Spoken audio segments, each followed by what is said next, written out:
이미 브랜드 백과사전으로 제작된 브랜드들 중 일부에 새로운 브랜드를 추가하여 책으로 출간하게 되었습니다. 자칫 지루해질 수도 있는 브랜드의 역사라는 주제를 쉽고 재미있게 접근할 수 있도록 하기 위해 열심히 다듬었고, 책 분위기와 딱 어울리는 사파도 직접 그려 넣어서 편안하게 읽어 나갈 수 있을 거라 생각됩니다.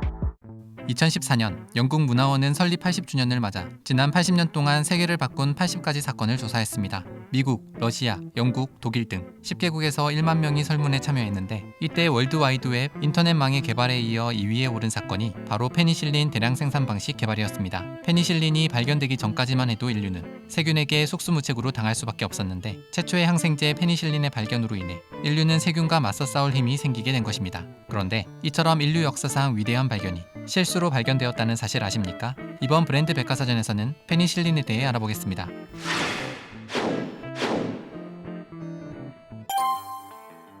1881년 8월 6일 영국 스코틀랜드 에이셔주 로우필드에 살던 농부 휴 플레밍과 스털링 모턴 부부 사이에서 사내아이가 태어납니다. 이 아이의 이름은 알렉산더 플레밍. 훗날 인류를 구원한 약이라고도 불리는 페니실린을 발견하고 노벨 생리학 의학상까지 받게 된 인물입니다. 당시는 빅토리아 여왕이 통치하던 빅토리아 시대로 알렉산더는 전형적인 스코틀랜드식 교육을 받으며 자랐다고 합니다. 하지만 알렉산더가 7살 때 아버지 휴 플레밍이 세상을 떠나면서 알렉산더는 어려운 형편 속에서 지내야 했습니다. 다행히 열심히 공부하던 형과 누나 덕분에 알렉산더도 라우던 무어 학교에서 초등교육을 받고 다블 중학교와 킬만옥스 아카데미에서 중등교육을 받으며 열심히 공부했다고 합니다. 그러던 1895년 알렉산더는 런던에서 의사로 일하던 형 토마스의 제안으로 런던으로 넘어와 형과 함께 살게 되었고, 이곳에서 리젠트 스트릿 폴리테크닉을 다니며 고등교육을 마치게 됩니다. 이후 그는 런던에 있던 한 해운회사에 취업하여 4년간 일을 했습니다. 하지만 알렉산더는 그 일에 흥미를 느끼지는 못했다고 합니다. 그러던 1899년 10월 11일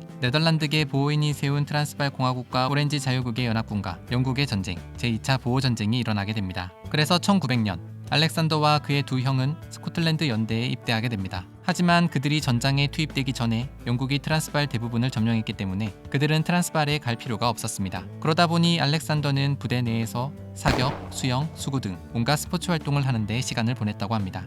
한편 의사였던 형 토마스는 알렉산더에게 자신과 같은 의사가 되라고 계속 권했습니다. 또한 이 시기 알렉산더의 삼촌으로부터 약간의 유산을 물려받게 되었습니다. 결국 1901년 알렉산더는 군에서 나와 의과대학 입학을 위한 자격시험을 준비하여 치렀습니다. 공부에 소질이 있었던 그는 이 시험에서 최고 점수를 받아 원하는 의과대학을 선택해서 갈 수 있게 되었습니다. 3개의 후보 의과대학이 있었는데 모두 알렉산더의 집에서 비슷한 거리에 위치해 있었습니다. 문제는 알렉산더가 그 대학들에 대해 아는 게 거의 없었던 것이었습니다. 그러다 그는 런던 세인트 메리 의과대학에 입학하기로 결정하게 됩니다. 결정하게 된 이유는 좀 황당했습니다. 그가 수구 경기를 했을 때 세인트 메리를 상대팀으로 만난 적이 있었다는 이유였습니다. 어쨌든 그는 세인트 메리 의과대학에 입학하여 의학 공부를 시작했습니다.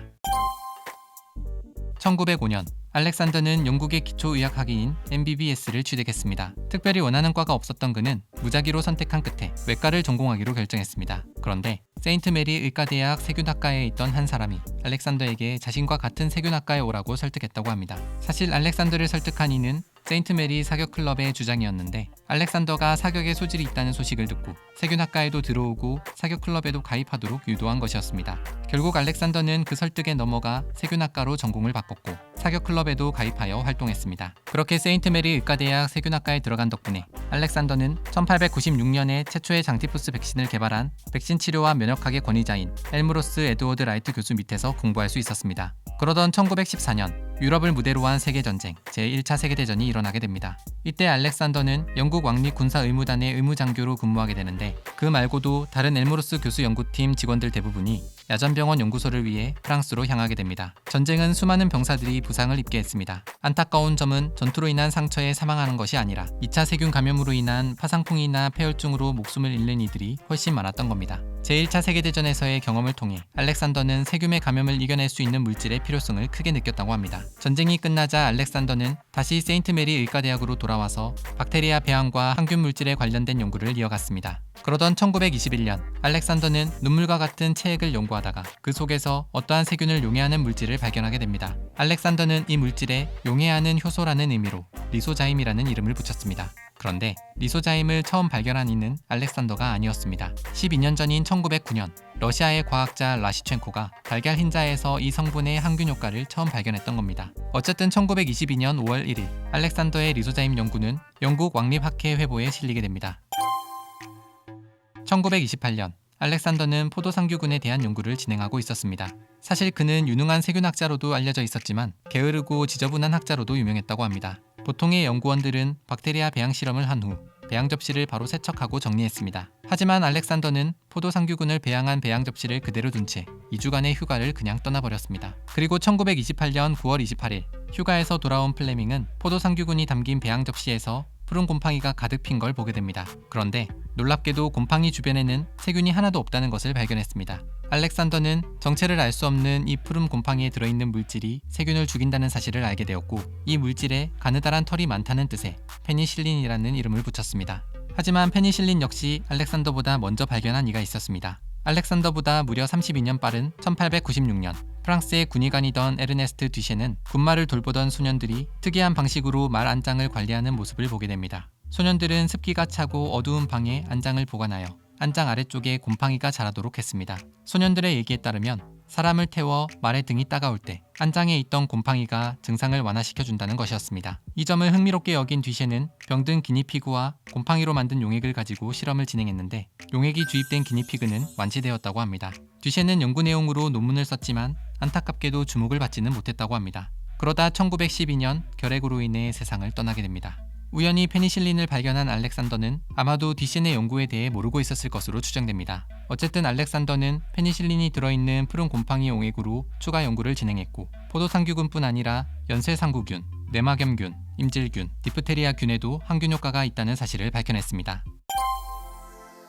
알렉산더는 항균 물질인 페니실린을 발견하긴 했지만 곧 난관에 부딪히게 됩니다. 항생제로서 대량 생산을 하기 위해서는 푸른 곰팡이 용액으로부터 순수한 페니실린을 분리해내야 했는데 이게 쉬운 일이 아니었기 때문입니다. 실패에 실패를 거듭하던 알렉산더는 결국 1932년 이후 페니실린에 관한 연구를 사실상 포기했다고 합니다. 그러다 1939년 알렉산더의 페니실린 연구에 관심을 가진 이들이 나타났습니다.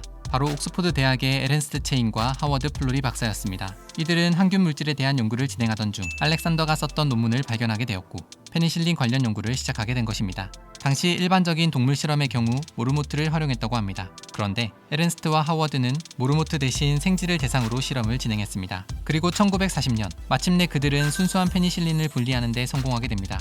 사실 페니실린은 모르모트에게는 독성이 있기 때문에 모르모트로 실험했다면 성공하기 어려웠을 것이라고 합니다. 그렇다고 그들이 의도적으로 대상을 정한 건 아니었습니다. 아주 우연히 모르모트 대신 생쥐를 대상으로 연구하게 되어 정말 우연히 페니실린을 분리할 수 있었습니다. 당시는 2차 세계대전 중이었기 때문에 순수한 페니실린의 분리는 그만큼 큰 기대를 불러일으켰습니다. 이후 1941년 2월 12일 첫 번째 임상시험자 43세의 경찰관 알버트 알렉산더에게 페니실린이 투약되었고 실제로 회복력을 나타냈습니다. 하지만 에른스트와 하워드의 연구 방법으로는 수율이 저조하여 소량의 페니실린 생산만 가능했기 때문에 곧 페니실린의 부족으로 투약이 중단되어 알버트는 결국 사망하고 말았습니다. 에른스트와 하워드는 영국 내에서 대량 생산에 계속 도전했지만 실패했습니다. 그래서 그들은 결국 미국의 제약회사들에게 지원을 요청했습니다. 이때 록펠러 재단이 그들을 지원하면서 에른스트와 하워드는 미국의 전문가들과 협업하기 시작했습니다. 한편 1943년 초 미국을 포함한 연합국은 노르망디 상륙작전을 기획 중이었습니다. 이 작전을 수행하기 위해서 대량의 페니실린이 필요했기 때문에 미국 정부는 여러 제약업체들에게 페니실린 생산에 대한 요청을 보내게 됩니다. 이때 한 구연산 제조회사가 기적적으로 해결책을 찾게 됩니다. 당시만 해도 설탕을 곰팡이로 발효시켜 구연산을 만들던 화이자였습니다. 화이자의 엔지니어였던 제스퍼 케이는 전기모터를 이용해 발효저 밑바닥에 배양액을 휘젓는 방식으로 공기를 불어넣는 딥탱크 발효법을 고안해내게 됩니다. 그런데 이 방법이 구연산보다 의약품 원료 제조에 더 적합했던 겁니다. 덕분에 1944년 3월 1일 화이자는 성공적으로 페니실린의 대량 생산을 시작했고 1944년 6월 6일 노르망디 상륙작전에 투입된 페니실린의 90%를 화이자에서 공급했습니다. 실제로 페니실린은 노르망디 상륙작전의 성공 요인 중 하나로 꼽히고 있습니다. 이후 1945년 페니실린을 최초로 발견한 알렉산더와 순수한 페니실린 분리에 성공한 에른스트와 하워드 이 세 사람은 노벨 생리학 의학상을 공동 수상하게 되었고 1949년 알렉산더보다 32년 일찍 페니실린의 효능을 발견한 에른스트 뒤셴도 노벨상의 사후 영예를 받게 되었습니다. 또한 1999년 알렉산더가 페니실린을 발견한 영국 런던 세인트 메리 병원 실험실은 국제 역사적 화학 랜드마크로 지정되기도 했습니다. 이상 페니실린에 대해 알아봤습니다.